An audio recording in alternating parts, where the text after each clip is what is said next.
Previously on Hunted in Hisui, a chat-swayed adventure. We woke up in a dark abyss, realizing that we had no future. But if anything, it was just the fever dream that we have, thinking we'll never have access to our smartphone again. We got that sweet upgrade, apparently from God, and it wasn't long before we were jettisoned off on our protagonist adventure.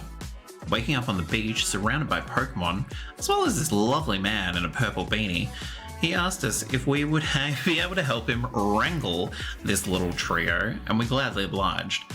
We thankfully found our new upgraded phone and a text message from God asking us to find every Pokemon. So we started with Rowlet, then we grabbed Oshawott, and unfortunately, I edited out of the footage where we caught Cyndaquil.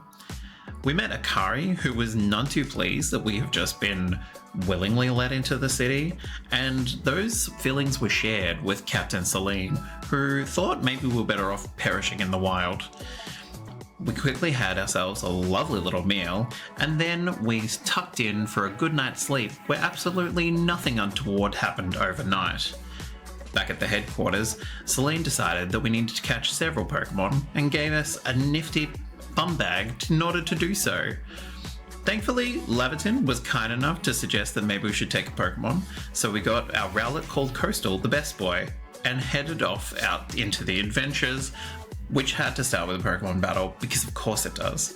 So we caught ourselves a Bidoof, and that was very quickly followed by catching ourselves a Starly, and in order to get a Shinx, we couldn't just throw a Pokeball, we had to fight it, then throw a Pokeball.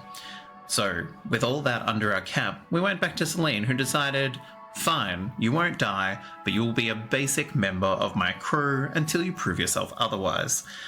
And after talking with the Commodore and then Beauregard asking us for a certain Pokemon, we went back into the wild, where we also found a shiny Wurmple. That's exactly what Beauregard ordered. We caught ourselves a Weasel, then we caught ourselves an Eevee, and then quickly followed it up with a lovely Ponyta, and next we found a...